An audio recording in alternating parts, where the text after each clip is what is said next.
Bienvenue sur le plateau Equinox ce soir, ravi de vous retrouver une fois de plus. C'était l'une des annonces fortes de la première conférence des gouverneurs sous Paul Atangandji. L'élection se tiendra dans les 360 communes que compte le Cameroun. Le patron de la préfectorale avait également demandé aux candidats en lice de bien vouloir déposer au préalable leur programme de campagne pour les régions en crise au fin de bénéficier d'un encadrement sécuritaire efficient.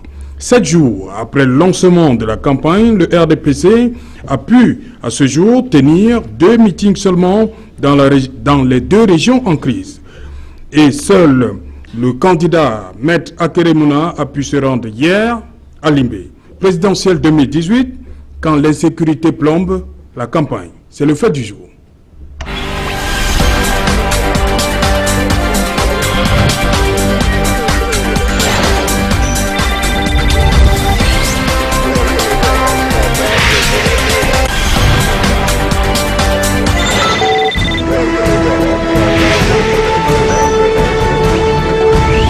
Présidentielle 2018, quand l'insécurité plombe la campagne, lancée depuis le 22 septembre dernier. Pour en parler, je suis avec Julien Moulité. Bonsoir. Bonsoir, bonsoir à tout le monde. Voilà. Bonsoir au camarade Messanga. Oui. Que j'ai le privilège de rencontrer aujourd'hui. Voilà. Merci, merci beaucoup. Voilà, bienvenue sur le plateau Equinox Soir. Vous êtes là surtout parce que vous êtes le directeur du stade SICAM. Le stade qui a fait parler de lui ces derniers jours. Je croyais que c'était pour les affaires politiques, mais puisque vous me prenez au pas, je suis le gestionnaire du stade. Oui. Je ne sais pas qu'est-ce que vous voulez savoir de ce stade. On a l'émission, voilà, on va en parler. Je vous dirai quelque chose, voilà. Je vous dirai ce que je sais. Voilà, justement. Et pas ce que je ne sais pas. Ok, voilà. Bienvenue. Sur ce plateau également, Camille Nellet, bonsoir. Bonsoir Alain, bonsoir professeur Messanga. Bonsoir. Bonsoir Camille. Bonsoir monsieur le directeur. Et bonsoir, et surtout bonsoir à tous les spectateurs d'Equinox Télévision. C'est un honneur pour moi de me trouver sur le prestigieux plateau de Equinox Soir. En même temps que le très...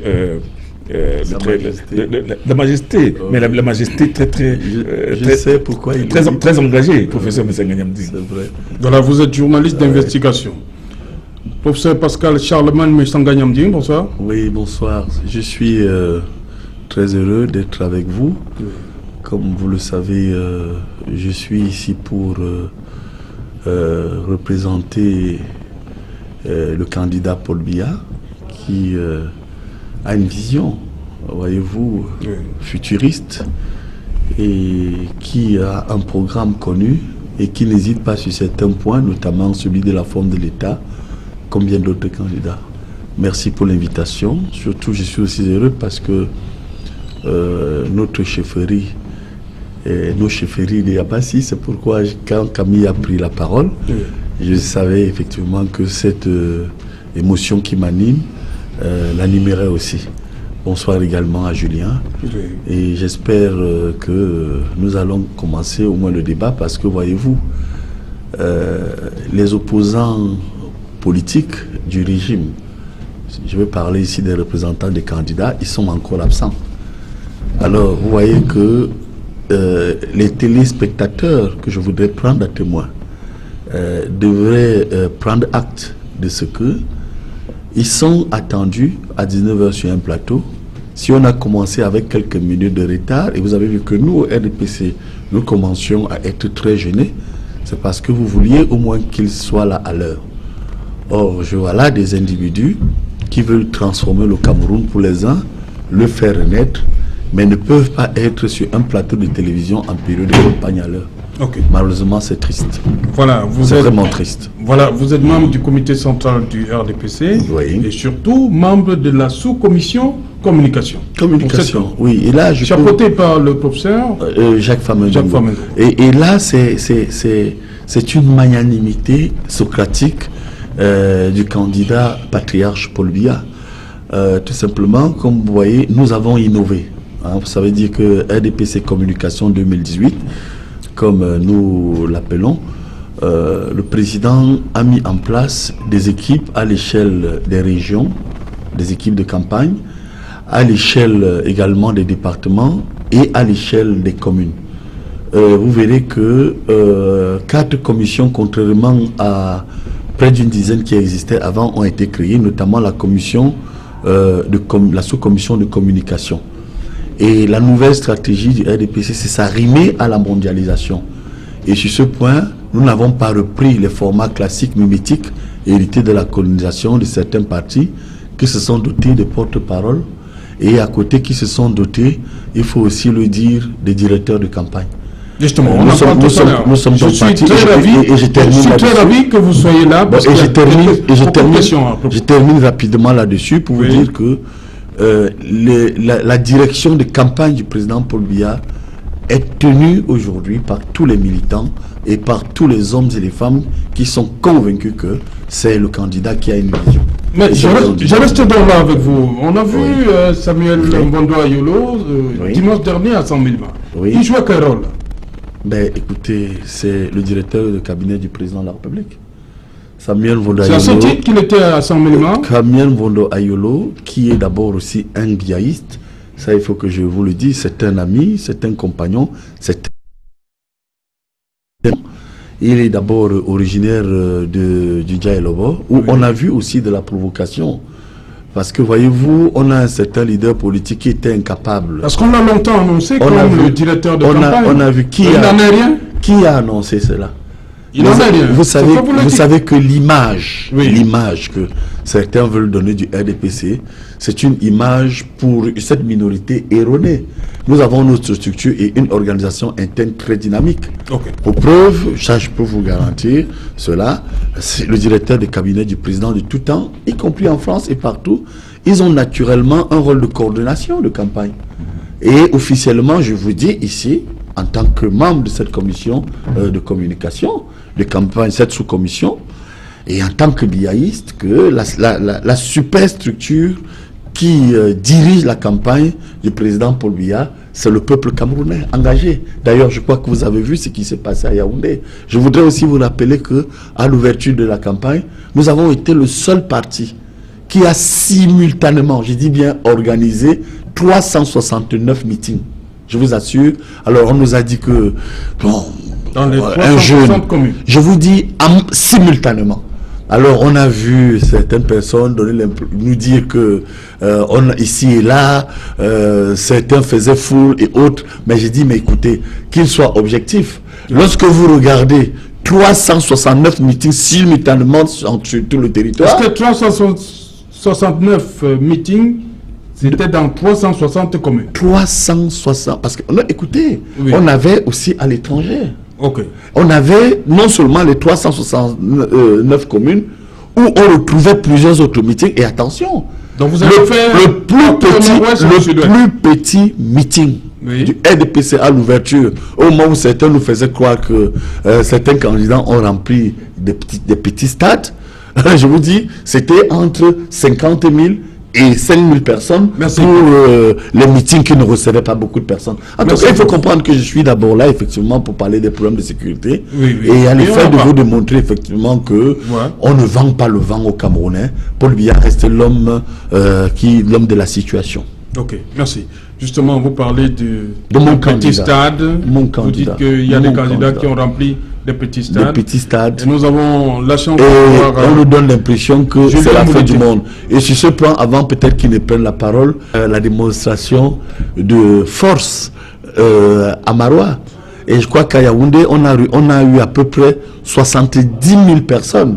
Et nous allons revenir à Douala. Et je vous invite aussi au stade Camtel, du moins à Camtel dimanche. Vous allez voir le soutien qui est porté par le président Paul Biya. Parce que notre campagne a été axée en 2 axes. Premier axe, on ne sort pas, nous faisons du porte-à-porte. Oui, on va Première phase, deuxième phase, on va dérouler tout à l'heure, merci. On passe à l'action populaire de démonstration de soutien. Julien Moulité, vous êtes le responsable du stade, on va l'appeler comme ça? Quand vous voulez. Voilà, il y a eu cette histoire le week-end dernier, où le meeting de Cabral, d'abord autorisé par vous, ensuite l'autorité préfectorale, le sous-préfet, Douala 5e, qui interdit. Que s'est-il passé? Vous savez, je vais être désolé de ne pas répondre à cette question. Parce que j'ai des responsables qui chapeautent sur ma tête. Donc je ne pense pas que je puisse apporter vraiment... Je sais seulement qu'il y a eu un meeting. Et c'est ce que je peux vous dire. Non, nous parlons de l'avant-meeting. Voilà, l'avant-meeting, je pense que tel que vous avez suivi, c'est ce qui s'est passé. Je ne peux pas m'étendre vraiment sur ça. C'est le problème de sport. Je suis venu parler politique et je crois que si je ne suis pas à la hauteur, le camarade Messanga peut m'apporter quelque chose dessus. Mais vraiment pour le sport, je suis désolé, je ne dirai pas grand-chose. Ok, merci. Et puis, si vous l'accompagnez là-dessus, je pense que partout dans les coulisses, il y a ce qu'on appelle l'avant-match. Quand le PSG joue, quand Valenciennes joue, vous avez vu quelques personnes en cours d'idée nous dire par exemple que le candidat Paul Biya, on ne l'a pas vu. Or, vous savez, Paul Biya est président de la République, il gouverne. Il signe les décrets, il signe les arrêtés. Donc, ces coulisses, personne ne vient les voir. Et là, vous avez vu que, d'ailleurs, et ça c'est une confidence, une encore exclusivité en plus que je donne ici aux médias, lorsqu'on a demandé à notre champion de sortir, vous savez ce que le président Biya nous a dit? Mais écoutez, ma première sortie ne sera pas un jour ouvrable. Comme certains qui sont au chômage, qui rêvent, qui n'ont pas de vision. Moi, je travaille et je ne voudrais pas arrêter le travail des fonctionnaires. Okay. Alors, je ferai ma première sortie un week-end. Et vous voyez qu'il y a la symbolique du week-end, la symbolique de la disponibilité face à un chef de l'État qui a encore un mandat. Ça aussi, beaucoup ne l'ont pas compris. Ça, ce sont les coulisses du parti, ça. Camille, le professeur Messanga Nyamdi parlait de 369 meetings simultanés. Oui, le 22. Vous y croyez-vous? Ça veut dire que le nord-ouest et le sud-ouest, le RDPC a battu campagne ce jour-là? Non, il n'était pas, bien entendu, il n'était ni à Limbe, ni à Bouyani, nulle part du côté du sud-ouest et du nord-ouest. C'est vrai qu'il y a eu un meeting à Bamenda. Oui, au palais des congrès. Pendant le congrès, mais il n'y a pas eu. Mais nous ne sommes pas là. Je pense que le plus important, c'est pas de discuter sur le nombre de meetings ou bien le nombre de personnes qui ont été présentées dans le meeting. Parce que quand on veut savoir pourquoi il n'y a pas eu meeting. Non, mais il y a eu 2 meetings. Non, on est donc là, on veut savoir pourquoi le RDPC ne s'est pas déployé. Et les autres partis, bien sûr. S'il ne s'est pas déployé ce jour-là, les autres partis non plus ne sont pas déployés. Voilà. On ne peut pas dire que le RDPC, lui, ne s'est pas déplacé parce qu'il ne voulait pas se déplacer ou bien qu'il ne se déplacera pas. Il se déploiera, forcément. On a vu un premier avant-goût avec la présence du Premier ministre Philemon Yang et d'autres certainement, puisque le ministre Tangandji était là. Mais moi, ce que je veux dire, c'est que je me sens un peu gêné quand le professeur Messanga Nyamdi, dont je connais la hauteur intellectuelle, quand il réduit tout simplement les candidats au président de la République à des charlatans, des tintins qui ne savent rien, qui ne voient pas, qui ne travaillent pas alors que le président lui travaille. Ce que moi je voudrais dire au professeur, c'est vrai que le RDPC est partout, c'est vrai que le président de la République a le parti le mieux organisé et certainement qui bénéficie le plus de moyens, mais ce n'est pas ce qu'attendent les Camerounais. Les Camerounais n'attendent pas seulement le moment de campagne pour voir les bains de foule. Les Camerounais attendent de voir leur président de la République leur adresser la parole. Parce que déjà, depuis 36 ans, le président les a habitués à ne leur adresser la parole que 2 fois par an. Le 31 décembre et le 11 février. Et de le voir, peut-être de le toucher le 20 mai. En dehors de cela, le président n'est pas au milieu des Camerounais. Mais le président le voit. Comment est-ce que dans ce mandat qui commence, va-t-il leur dire qu'il va apporter un nouveau style? Moi, je pense qu'il faudrait qu'il le commence par la campagne où il vient, il arrive dans un stade où il parle. Ce n'est pas tout d'envoyer ses émissaires. Ce n'est pas tout d'envoyer des structures de communication et des structures de propagande bien huilées et d'ailleurs bien achalandées, puisque là-dedans, il y a d'éminents professeurs et tout. Moi, je pense que la première chose, la plus grande chose que les Camerounais attendent, c'est de voir le président candidat et de le sentir, même la fragrance de son parfum et de le voir leur adresser la parole. C'est pas tellement la finesse ou bien la hauteur rhétorique de ces envoyés qui vont parler aux gens, mais c'est le président de la République lui-même que la population veut voir. Moi, c'est ce que je pense. Ok. Bon, professeur Messanga Nyamdi. Oui, je sais. Le président... Le président est un peu trop loin. La campagne est lancée, 7 jours déjà. Vous n'allez pas faire un procès à ceux qui pensent que le président n'est pas présent. C'est les autres qui, on va le dire comme ça, qui battent campagne depuis le 22 pour lui. Bon, alors, je vais me permettre de poser des questions et je répondrai moi-même parce que c'est vous qui posez des questions.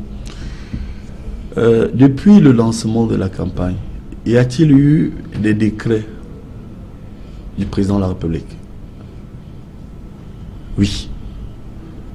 Depuis le lancement de la campagne, y a-t-il eu des mutations à l'échelle ministérielle avec quelques arrêtés et décisions?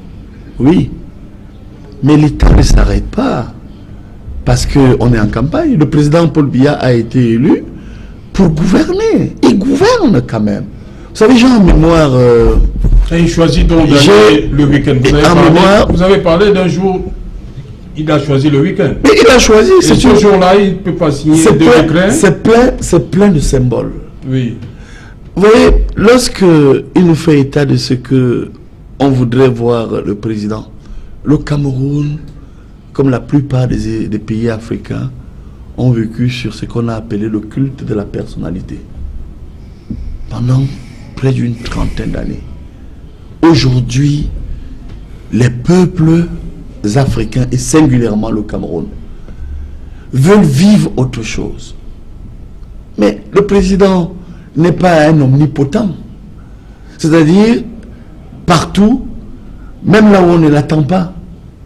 Le président a un style aussi qu'il faut reconnaître, et je termine là-dessus, Paul Biya, qui plaît. Qui plaît, c'est-à-dire laisser ses collaborateurs prendre leurs responsabilités. Et sur ce point, et je suis là-dessus, cela signifie tout simplement que, et ça c'est le style Paul Biya, qui donne aujourd'hui une leçon de gouvernance politique à l'humanité, parce que quand vous allez dans des grandes universités, aujourd'hui Harvard, West Point, la Sorbonne où je suis et ailleurs, je vous dis aujourd'hui, on vous parle de la gouvernance Biya, qui est un style de gouvernance qui plaît, qui séduit. Il ne sort pas, il ne va pas dans des sommets quand il n'y a pas d'intérêt. Quand il sort, y compris dans un sommet, c'est qu'il attend quelque chose. Okay. Et vous voyez donc que, et je termine là-dessus, ce style de gouvernance a permis effectivement aux Camerounais de prendre leurs responsabilités et de prendre des initiatives, ce qui veut dire que l'absence, sur certains points, ne signifie pas le contrôle, absence de contrôle. Il est là, le président de la République. La justice marche. Les universités marchent. Les hôpitaux fonctionnent. En plus, regardez la liberté de ton de ses adversaires. Julien, aujourd'hui. Oui, ça veut dire quelque part que le style Biya. Mais il y a un problème. Il y a le nord-ouest et le sud-ouest. Je dis que l'insécurité plombe, c'est ça le thème aujourd'hui. L'insécurité plombe la campagne. J'ai parlé de 2 meetings. Bien. Paul Atangandji et Philemon Yan étaient à Bamenda. Je vais répondre. Le premier ministre Moussongé était à Bouya. Dans votre propre camp, qui est le RDPC, on a suivi une sortie du maire Ekema de Bouya qui dit que ce n'est pas normal que le RDPC lance un meeting dans une salle. Pour des raisons de sécurité. Mais vous savez que quelques jours avant, le ministre Atangandji avait donné tous les gages de sécurité au gouverneur, leur dit que bon, voilà, pour la campagne, il n'y aura pas de problème. Mais, monsieur Serge Alejtou, qui est mieux placé en matière d'information que Minat? Vous savez, il faut quand même ici apporter une précision de sociologie administrative. Les gouverneurs à l'échelle des régions sont stratégiquement les premiers acteurs du bulletin d'information du Minat et du chef de l'État. À l'échelle départementale, le bulletin d'information remonté au gouverneur dans les régions est tenu par le préfet et dans l'arrondissement le sous-préfet, y compris dans les chefs de village. Écoutez, lorsque vous avez un Minat, le ministre de l'administration territoriale, le camarade Atangandji, à qui je voudrais rendre hommage, parce qu'avant-hier nous étions ensemble et j'ai vu dans quelles conditions difficiles nous avons préparé la grande marche de soutien au président de la République. Je voudrais quand même vous dire que lorsque, à un temps X, il vous dit on n'y va pas, mais c'est qu'ils ont des informations qui peuvent porter atteinte à la vie des individus. Vous savez, monsieur Serge Alejtou, ici sur cette chaîne de télévision, en pleine émission, si les forces de défense et de sécurité estiment qu'une menace peut amener par exemple ce lieu à être attaqué par des terroristes, ils sont en droit d'interrompre l'émission et de nous évacuer à l'effet de nous protéger. A-t-il mal fait le camarade Atangandji sur haute instruction du président de la République? Le président Paul Biya n'aime pas le sang Vous avez des partis comme le SDF qui sont nés dans le sang. Vous avez certains partis qui, aujourd'hui, permettez-moi, je suis en campagne. Non. Ben, écoutez, ils ne sont pas là, le SDF. Mais c'est pas de ma faute, vous les avez invités ou pas? Non, le SDF n'est pas là pour vous apporter. Permettez-moi de vous dire quelque chose. Est-ce que vous les avez invités? Donc laissez-moi battre campagne pour mon candidat, éclairer les Camerounais. Nous attendons la représentante du candidat. Oui, elle est habituée de retard. Nous nous connaissons. Alors donc, c'est vous dire que même au paradis seront en retard. C'est pour vous dire que l'État n'est pas un jeu. Et sur ce point bien précis, revenons donc sur Bamenda. Bamenda et Buea. Oui. Du moins les régions, les régions anglophones. Oui. Ce sont des réunions... Ils ne sont pas là. Non, sur ce plateau. Non, je suis ce que je voulais dire. 2 meetings seulement. Pourquoi 2 meetings? Moi, je vais vous expliquer. Non, 2 meetings seulement, ça ne veut pas dire qu'il n'y en aura pas d'autres. On attend de voir.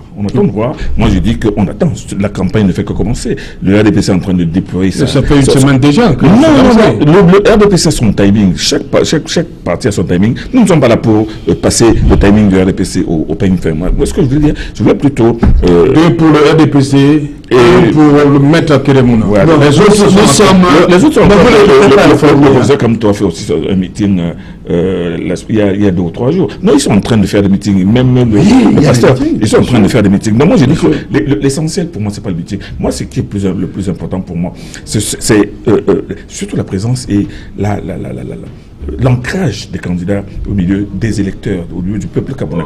Le professeur a dit tout à l'heure que le président Paul Biya est même là où on ne l'attend pas. Non, moi je ne suis pas très d'accord. Le président Biya justement n'a pas toujours été là où on l'attend.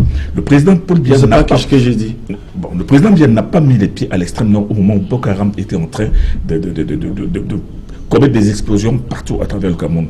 Il aurait été intéressant et très bon que le président arrive, touche ces populations, arrive sur les sites, comme on voit le président Macron, comme on voit le président Obama, là où il y a des catastrophes, arrive au milieu des personnes sinistrées. Le président Paul Biya n'a pas été ni à Bamenda, ni à Buea, ni à Limbe au moment où la crise est arrivée. Pas pour venir combattre, pas pour venir dire arrêter, mais pour au moins marquer sa compassion. Et les Camerounais ont besoin de sentir le président. Le président Paul Biya est trop loin du peuple. Aujourd'hui, il a des esthètes de la parole qui disent que effectivement il est là, il aime tout le monde et c'est lui qu'il faut. Je pense que... Est-ce que vous pouvez revenir? La thématique est celle-ci. L'insécurité.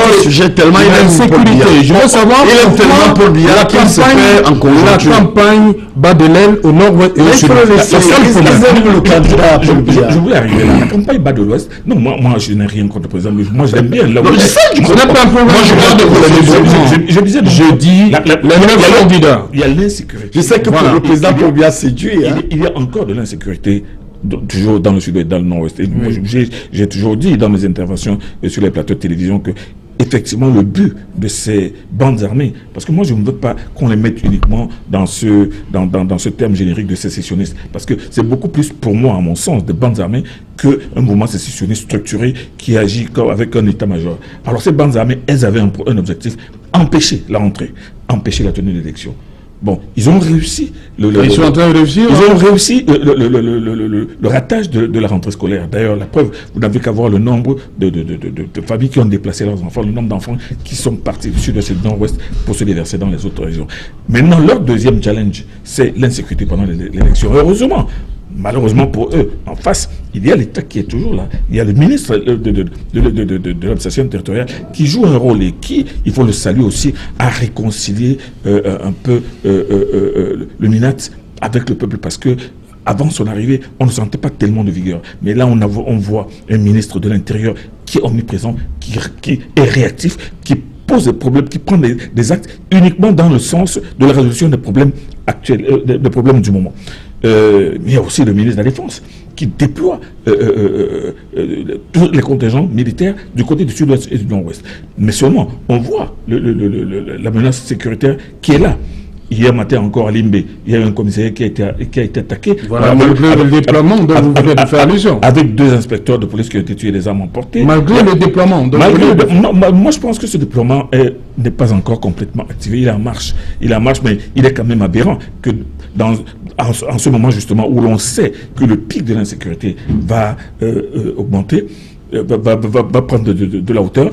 On ne peut pas laisser dans un commissariat deux officiers de police ou trois. Il faut renforcer et les brigades de gendarmerie, et les compagnies de gendarmerie, et les commissariats de police, et bien entendu les préfectures, les sous-préfectures. Mais bon, on peut peut-être dire que le processus est en marche, mais toujours est-il qu'on ne peut ne pas constater que l'insécurité persiste dans ces deux régions-là. Pendant cette période électorale, il sera... Moi, je pense qu'il serait même utopique de dire qu'il y aura un risque zéro d'insécurité pendant cette campagne. Non. Julien Molité, Kaminele disait que ce n'est que le début. On est sûr que la dernière semaine, beaucoup de partis politiques, des candidats, iront battre campagne. C'est votre avis aussi? Non, ce n'est pas mon avis, parce que nous, dans l'OEDPC, comme disait le camarade Bessanga, il y a plusieurs sortes de campagnes. Il y en a qui font le porte-à-porte, comme nous le faisons là, sans faire beaucoup de bruit. Bravo. Et c'est ça qui alimente le parti. On ne vous voit pas trop, c'est vous celles qui savez où vous allez, et les secrets, ça reste entre vous. Il y a une sorte de campagne qu'on peut faire dans les milieux populaires. Tout à l'heure, vous avez dit qu'on a fait un meeting dans une salle. Ça fait aussi partie des campagnes. Il y a des lieux où on peut faire les meetings. Les assemblées générales peuvent passer dans les salles, dans les écoles, dans les salles qui sont, enfin dans les milieux un peu plus grands qui peuvent contenir, n'est-ce pas? Il n'y a pas d'endroit très propice pour faire une assemblée générale politique. Donc, moi je pense que nous avons un titre particulier. Et vous voulez voir Biya partout. Biya a des travailleurs, il a des fouineurs. Voilà, il est populaire. Nous voici. Il est assis. Et c'est parce que il ne peut pas être partout. C'est nous qui allons être partout pour Biya. Et lui rendre compte. Non, personne n'a jamais demandé que Paul Biya soit partout. Oui, mais c'est parce que vous savez. On voit comment on n'invente pas le C'est pas le seul pays où on voit un président en campagne. On l'a pas vu au nord, on l'a pas vu ici, on l'a pas vu. Non, restons sur la campagne. Restons sur la campagne. On reste sur la campagne. Non, ça c'est même avant. Restons sur la campagne. Restons sur la campagne. Vous n'êtes pas militant du parti. C'est notre façon de travailler. Vous vous représentez. Notre objectif. Vous représentez. Vous représentez. Vous le représentez. Là, on l'attend. Vous y allez. Mais c'est lui que nous élisons. C'est pas vous. C'est nous qui le mandatons. Camarade Messaga, il veut que Biya vienne sur le plateau, comme nous sommes ici, non, parler avec vous. Si vous n'arrivez pas, il a le travail. Pourquoi pas? Écoutez, il ne peut pas venir sur un plateau. Il ne peut pas venir sur un plateau. Nous n'allons pas vous dévoiler cela. Julien, Camille, la vérité est que il peut venir sur le plateau, mais nous avons nos secrets que nous ne devons pas vous dévoiler. Divulguer comme ça. Vous comprenez? Jamais. Nous avons nos stratégies. C'est pourquoi il a fait 36 ans au pouvoir. Tout à fait. C'est 36 ans au pouvoir, c'est la preuve qu'il est un habile homme politique. Vous comprenez? Certains ont voulu faire des révolutions, ils se sont retrouvés morts et abattus. Vous savez, en sciences politiques, lorsque vous battez ce record, c'est que vous êtes quelqu'un d'aimé et quelqu'un d'habile. L'histoire le retiendra. C'est discutable. Et sur ce point, puisqu'il parle de la sécurité, Camille, Julien, donne-moi une seconde. Je voudrais quand même vous dire une chose. Concernant les problèmes de sécurité que vous avez évoqués, pour qu'on ne passe pas hors sujet. La menace terroriste échappe à la plupart des États aujourd'hui dans le système international. Ce qui est choquant, certains donnent l'impression qu'aujourd'hui, un pays comme le Cameroun peut vivre en autarcie. Qui l'aurait cru après les attentats du World Trade Center, où les tours jumelles se sont écroulées et le Pentagone a été touché? Qui maîtrise cela? Mais regardez les attentats en France. Les terroristes, comme c'est le cas au nord-ouest et au sud-ouest, sont des lâches. Personne, je vous assure, ne peut lutter contre ceux qui pratiquent ce que nous appelons en géostratégie. Ça veut dire qu'en face, puisque nous sommes en campagne, vous avez un ennemi qui existe, qui est une véritable menace, mais vous ne le voyez pas. Vous ne connaissez pas. La guerre que mènent aujourd'hui ceux qui ne veulent plus être Camerounais parce qu'ils se sont fait appeler des ambazoniens est une guerre asymétrique. Et dans ce cas, que doit prendre le gouvernement? Prenez l'article 5. C'est le président qui est garant de votre sécurité. Imaginez-vous un temps soit peu. Si on se met à massacrer, même ceux qui sont nos pires adversaires, qui n'ont même pas eu le courage d'aller là-bas, Certains n'y sont même pas. Mais ils viennent dire aux Camerounais qu'ils vont sortir les autres de la brousse. Et d'autres viennent vous dire que quand ils vont venir, ils vont faire le fédéralisme. Comment allez-vous faire le fédéralisme avec des gens qui disent qu'ils ne veulent même plus être avec vous? Les gens qui vous disent qu'ils sont des ambazoniens et ils vont tout régler par les armes. Voilà une vérité que je voudrais vous dire, pour vous dire que tant que la menace est là, parce qu'il y a menace, on ne le nie pas, eh bien, l'État prendra toutes les dispositions pour éviter un carnage dans les zones du nord-ouest et du sud-ouest. Et là, je chute là-dessus. Ce sont les anglophones aujourd'hui qui tuent, qui assassinent, qui amputent d'autres anglophones. Voilà la vérité. Voilà la vérité, contrairement à des gens qui viennent nous dire que quand ils seront là, et ce qui est choquant, ce pays a connu le maquis. Je vous laisse responsable de vos propos. Hein, mais écoutez, je vous présente le programme et ce qui motive mon candidat. Le charmant Paul Biya.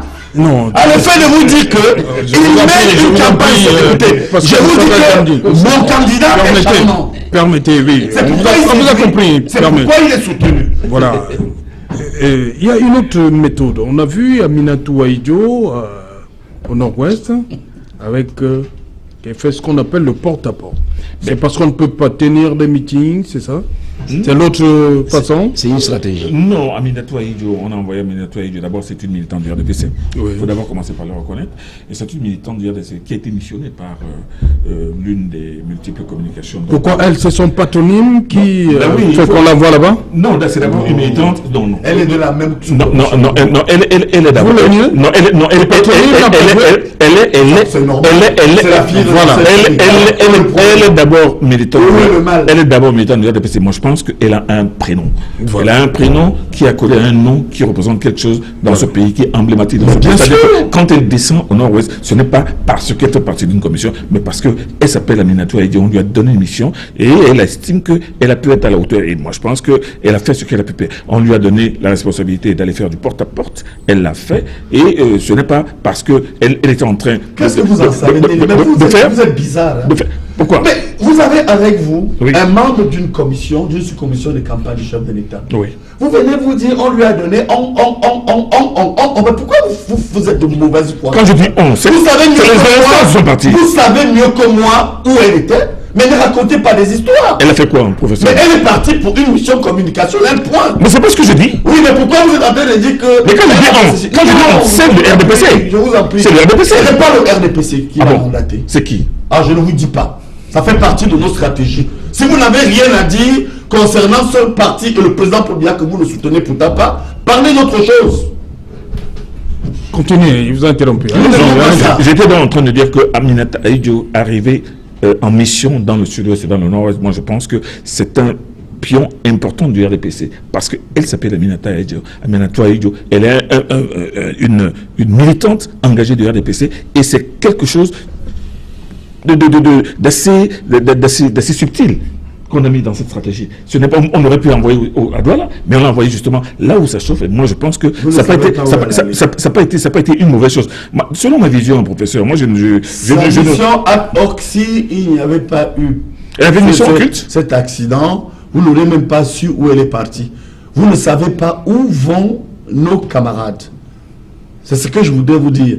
Moi, je peux vous garantir qu'elle a été au nord. Si vous voulez que je vous le dévoile. Avant le nord, je peux vous garantir qu'elle a été à l'est et dans bien d'autres endroits. Pour des raisons de sécurité. Et comme vous voulez toujours vous mêler de nos affaires et dire après que nous ne travaillons pas, nous préférons garder certaines stratégies pour nous à l'effet de vous démontrer que les Camerounais vont voter pour le président Paul Biya parce que les autres sont absents. Hein, et vous voyez, ils sont encore absents.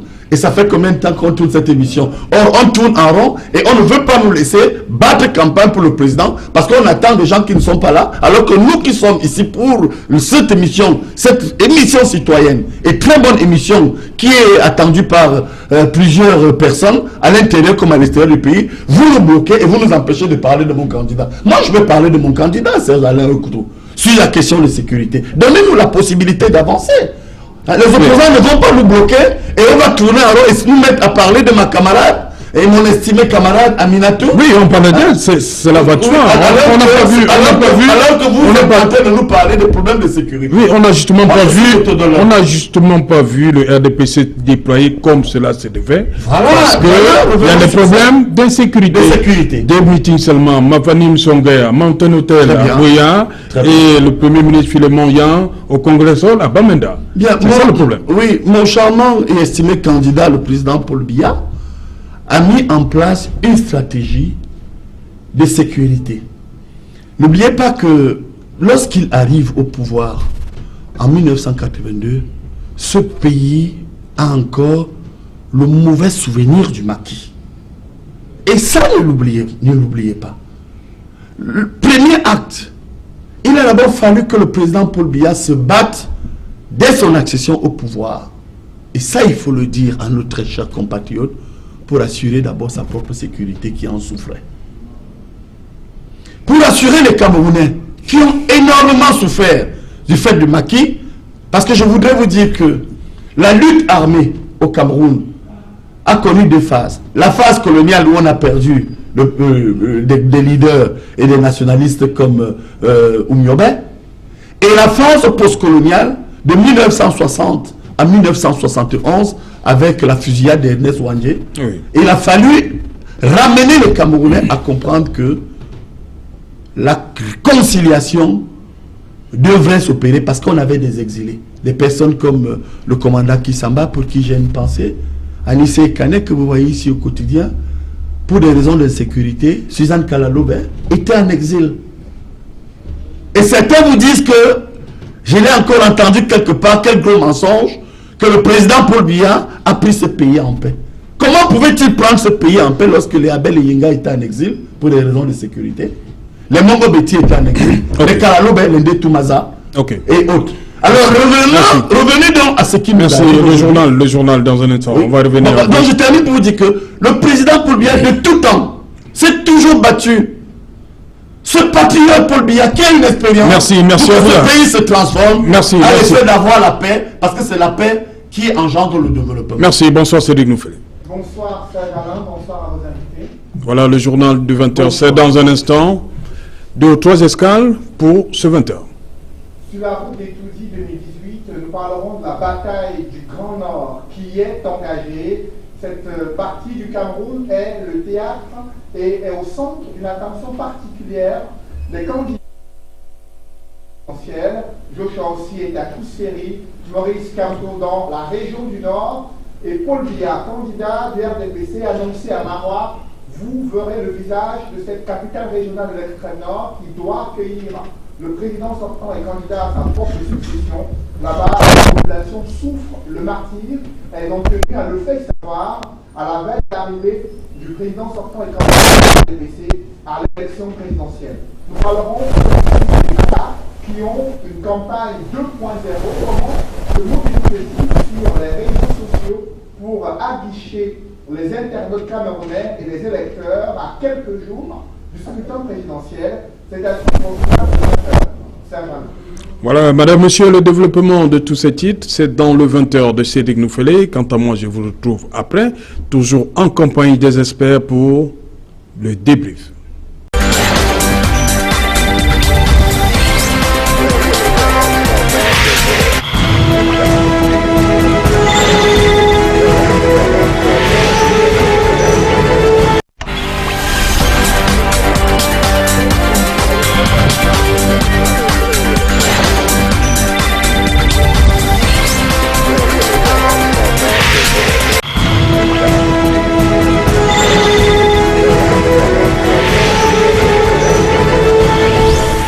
Retour sur le plateau Equinox Soir, toujours en compagnie de 2 experts, parce qu'un troisième nous a rejoint sur ce plateau. Lui, c'est Fabrice Toueli de Univers.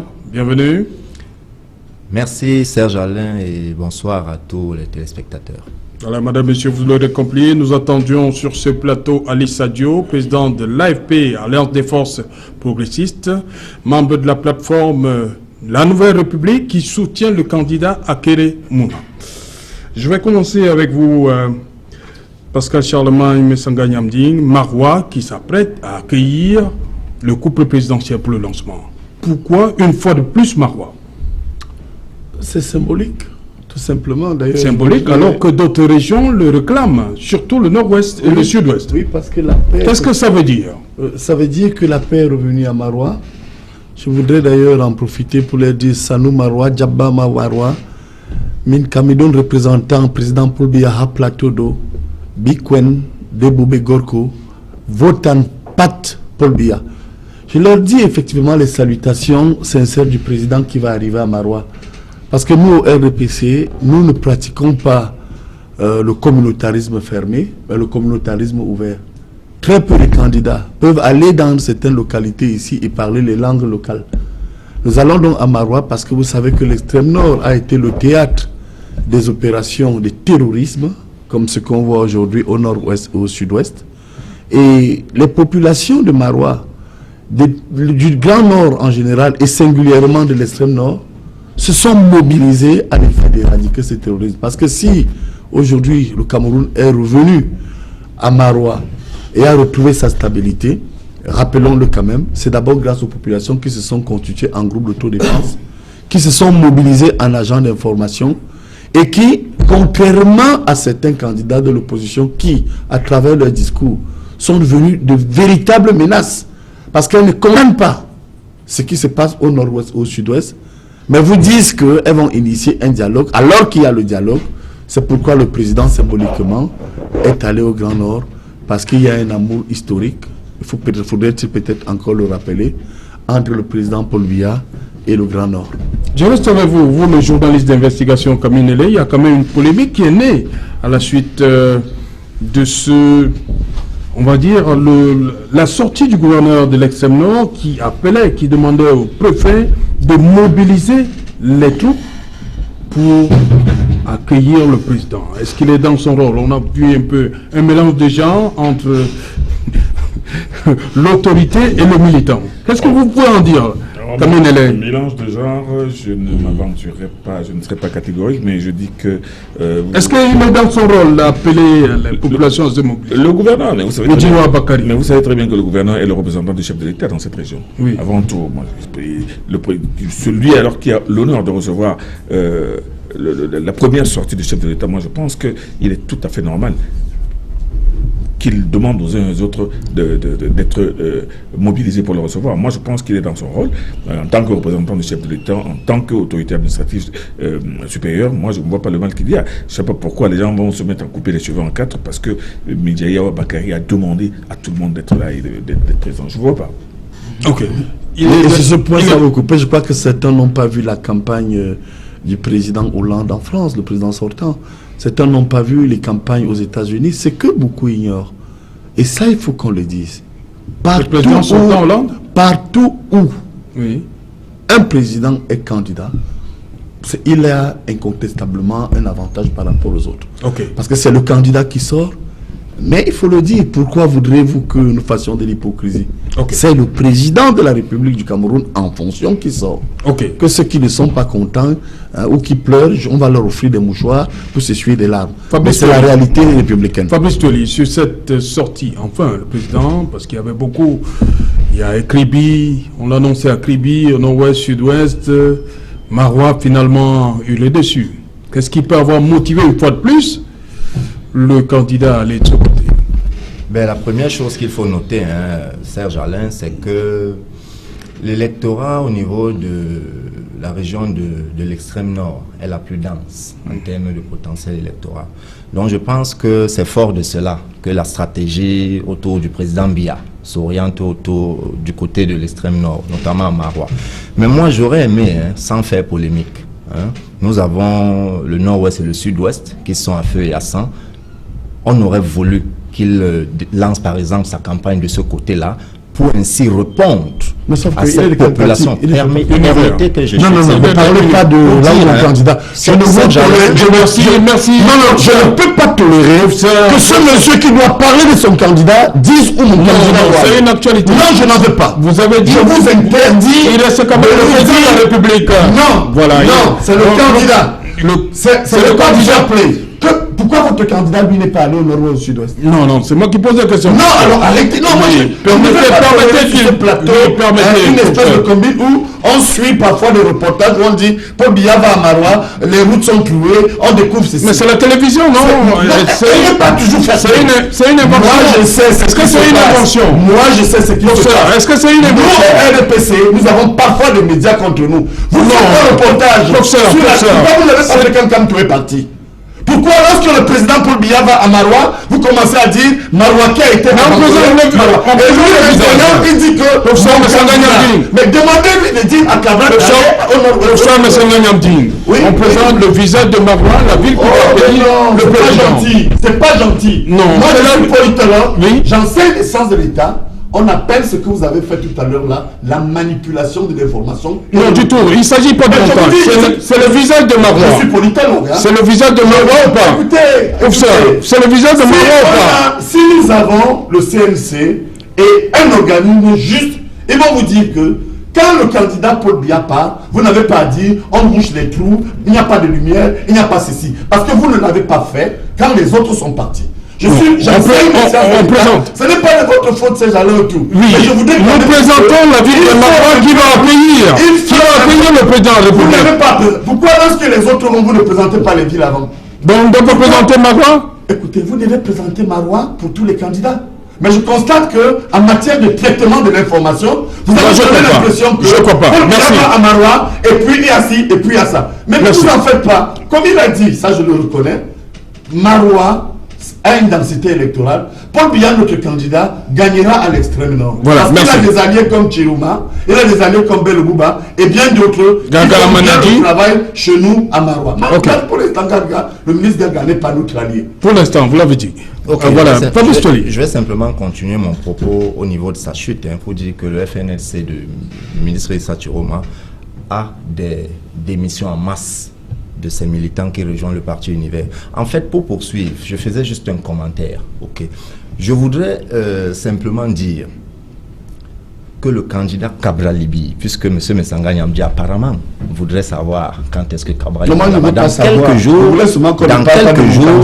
dans quelques jours, Cabral Libi ira à l'extrême nord, ira au nord, ira dans la Damawa. Donc les populations attendent là-bas, il ira là-bas pour faire part de son projet de société. Maintenant, moi je voudrais simplement attirer l'attention de ceux qui nous regardent pour leur dire que voilà l'attitude de M. Messanga Nyamdi qui est le reflet même de ce que ce gouvernement qui nous tient sous le joug depuis 36 ans, ça c'est une démonstration de ce que c'est ce gouvernement. Et nous allons mettre un frein, un stop, un point stop à cela le 7 octobre 2018, n'en déplaise à qui que ce soit. Voilà, même à mon cher Messanga Nyamdi. Merci. Sur ce plateau également, Carlos Ngoualem, bonsoir. Bonsoir Serge Alain, bonsoir aux millions de téléspectateurs d'Equinox TV. Voilà, vous êtes adjoint au maire de Douala 5e. Oui, adjoint au maire SDF. Voilà. Et responsable local du SDF pour cette localité. Voilà. Un mot sur cette visite du président qui va à Marois pour la campagne. Bon, je pense que... Votre candidat semblait se plaindre. Non, le président l'a... Le candidat, il est libre d'aller où il veut. Donc, nous, ça ne nous pose aucun problème. Ce qui est important pour le SDF, c'est de savoir que son candidat joue chaud aussi, parcourt tous les coins et recoins du pays. Et je pense qu'en ce moment précis, lui également se retrouve dans l'extrême nord, notamment à Koussiri, où il a fait plusieurs meetings aujourd'hui. Je pense que le SDF, depuis sa création, c'est toujours illustré comme un parti de la base. C'est pour ça que notre slogan, c'est « Power to the people ». Et c'est la raison pour laquelle le candidat, lui, il descend pour faire du porte-à-porte, toucher du doigt les réalités et toucher les gens pour savoir exactement quelles sont leurs difficultés, quels sont leurs problèmes. Et je crois que le programme qu'il a proposé aux Camerounais est le résultat d'une consultation qu'il a menée auprès des Camerounais et qui lui a permis de faire ce programme politique, économique et social qui répond aux questions et aux problèmes que les gens ont posés et que les gens se posent au quotidien sur la nécessité du réforme des institutions, sur la nécessité d'améliorer les conditions de vie de nos populations. Et sur ce point précis, notamment en ce qui concerne la réforme des institutions, l'honorable Choa aussi pense que la solution au problème du Cameroun, c'est de mettre en place un système fédéral, c'est-à-dire un fédéralisme du 21e siècle avec les 10 régions actuelles qui vont désormais être les États fédérés pour que le pouvoir soit effectivement transféré à la base. Parce que nous nous sommes rendus compte de l'échec patent de la décentralisation, parce qu'il faut savoir que après l'adoption de la Constitution de 1996, les lois de 2004, notamment celles relatives aux règles applicables aux communes et la loi d'orientation de la décentralisation, avaient complètement remis en question tous les acquis qui avaient été obtenus lors de la mise en place de la Constitution de 1996, notamment en transférant tous les pouvoirs qui étaient normalement dévolus aux élus à l'administration territoriale. C'est la raison pour laquelle vous allez constater que dans le système unitaire décentralisé, les gens qui exercent la réalité du pouvoir, ce sont les gouverneurs, ce sont les préfets, ce sont les sous-préfets, ce sont les chefs des services régionaux, départementaux et d'arrondissement, ce sont les receveurs municipaux, ce sont les secrétaires généraux des communes. Okay. Ça fait qu'en réalité, les maires, les élus n'ont réellement pas de pouvoir. Vous vous rendez compte par exemple que lorsqu'un conseil municipal se réunit et prend la décision par exemple de créer un puits d'eau quelque part, le préfet par son BIC peut tout simplement remettre cette question du conseil municipal en question alors qu'il n'est élu par personne. Voilà, dans le système fédéral, cela est impossible. Dans le système fédéral que Joshua aussi propose au Cameroun, les seules personnes qui exercent le pouvoir, les seules personnes qui ont le pouvoir, ce sont les élus. Ok, on va rester dans la campagne. Je reste avec vous, Camille Nellet. On a vu le ministre Laurent Issou avec toujours dans les stratégies, aller à la rencontre des autorités traditionnelles. On a vu les chefs de premier degré, les chefs des communautés, et des poids lourds de la politique, des députés, Ngayan Isaac, qui ont beaucoup fait pour que cette rencontre-là ait lieu. Est-ce que ça peut porter, cette méthode-là? Ben, c'est une nouvelle méthode, tout simplement. C'est une méthode qui est en marche.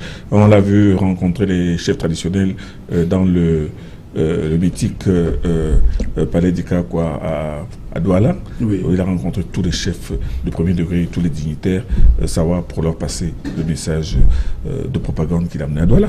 On l'a aussi vu rencontrer les chefs des communautés, notamment présentes à Douala, oui, de l'Ouest, présentes à Douala, à l'hôtel Le Watts.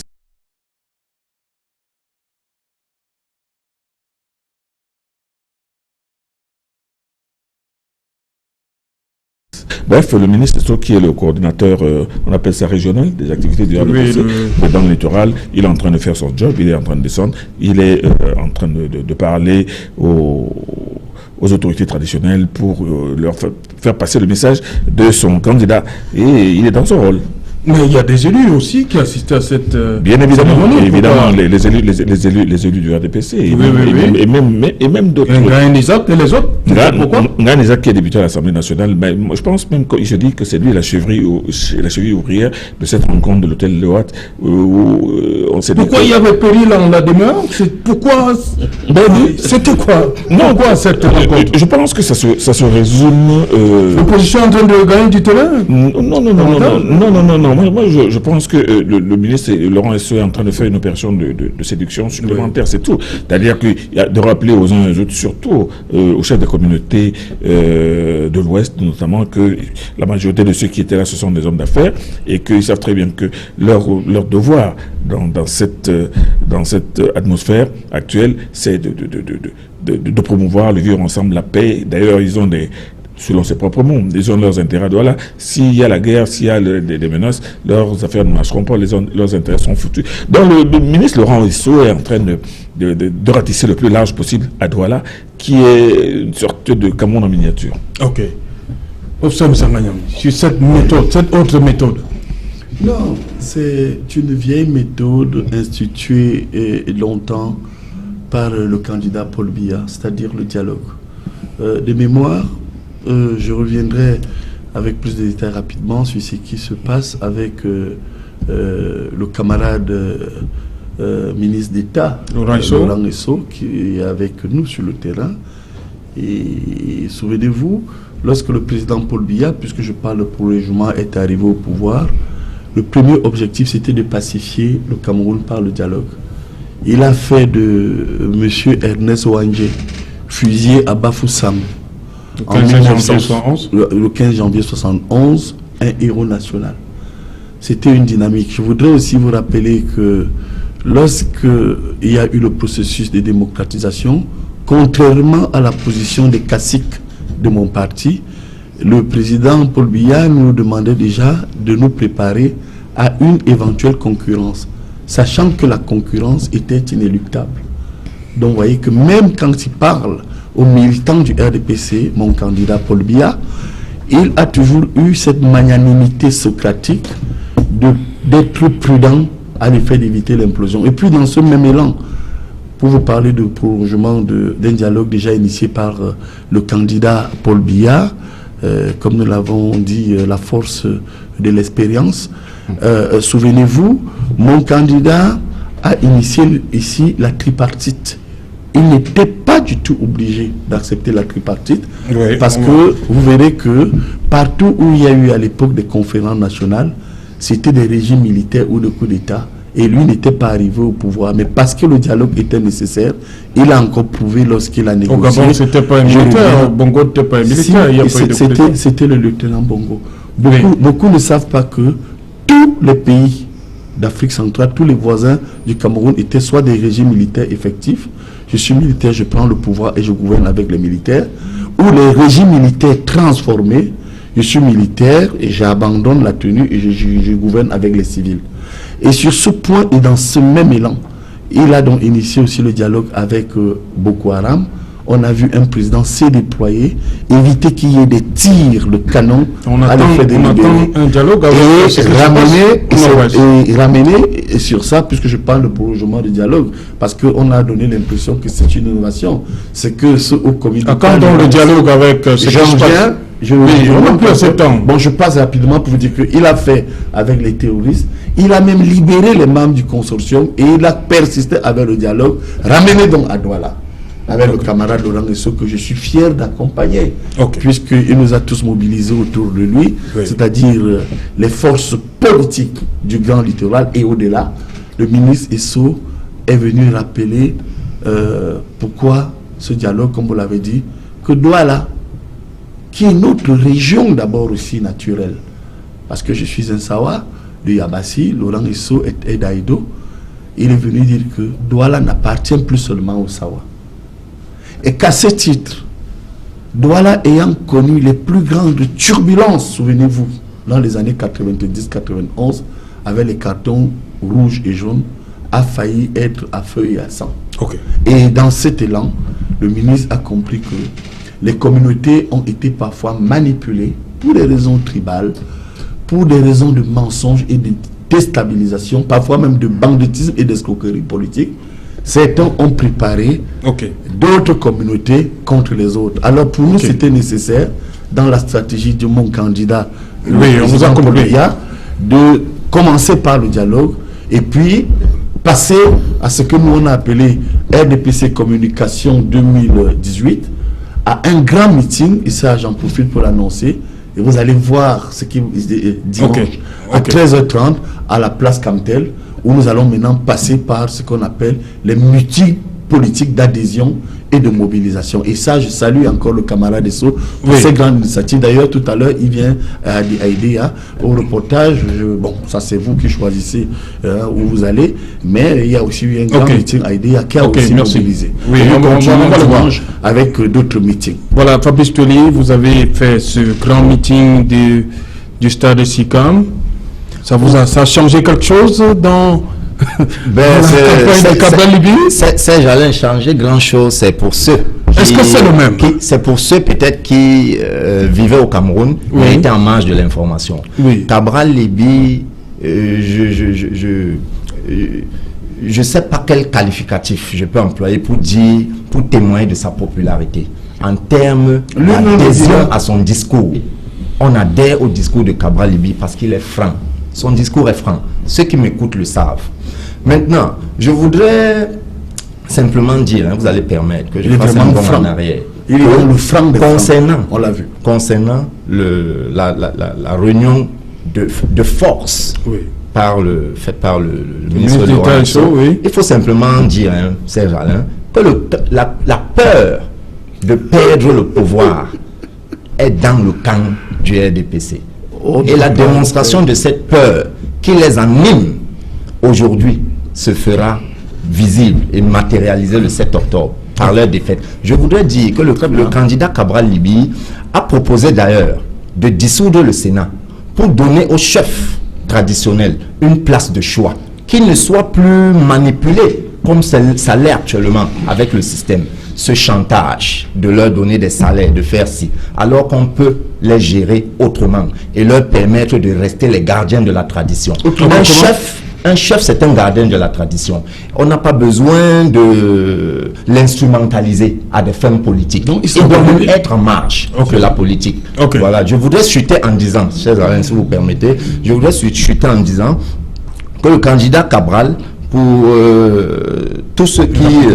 Voilà, pour tous ceux de Nanga et Boko, de Bala, de Bafia, de Makenene et Bangante, il sera des vôtres dès demain pour le déroulé de son programme politique, auquel vous avez certainement déjà même adhéré. Parce qu'il faut le rappeler, il a fait 2 fois et demi, voire 3, le tour du Cameroun. Ok, Carlos Balem, Joshua Nambangui aussi, il compte rencontrer aussi les chefs des communautés.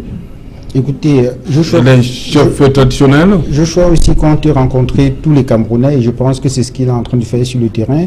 Et par rapport à la question qui était en discussion tout à l'heure, notamment en ce qui concerne la rencontre avec les chefs traditionnels, je dois dire pour le déplorer que le système du renouveau a toujours caporalisé les chefs traditionnels qui sont, je suis d'accord avec Fabrice Trolli, qui sont les gardiens de nos traditions. Je crois qu'il faut sortir de ce système où on humilie nos chefs en les séchant au soleil pour participer au meeting du RDPC. Il faut sortir de ce système et remettre nos chefs à la place qui est la leur. Je crois qu'un chef, c'est un gardien de tradition, c'est quelqu'un qui ne doit même pas participer à une compétition électorale. Parce que lorsqu'il perd les élections face à un de ses fils, qu'est-ce qui se passe? Quel est le regard qu'ils ont désormais dans la cour royale? Je pense que il faut sortir. Je suis aussi, les chefs ne vont pas se retrouver au Sénat. Avec Joshua aussi, bien évidemment, il y a la suppression du Sénat, il y a la création d'une chambre pour les chefs traditionnels. C'est prévu dans le programme de Joshua aussi. Et comme je l'ai dit tout à l'heure, Joshua aussi, il rencontre tous les Camerounais et il a déjà parcouru pratiquement tous les départements du Cameroun. Aujourd'hui, il est en train de faire le tour des arrondissements.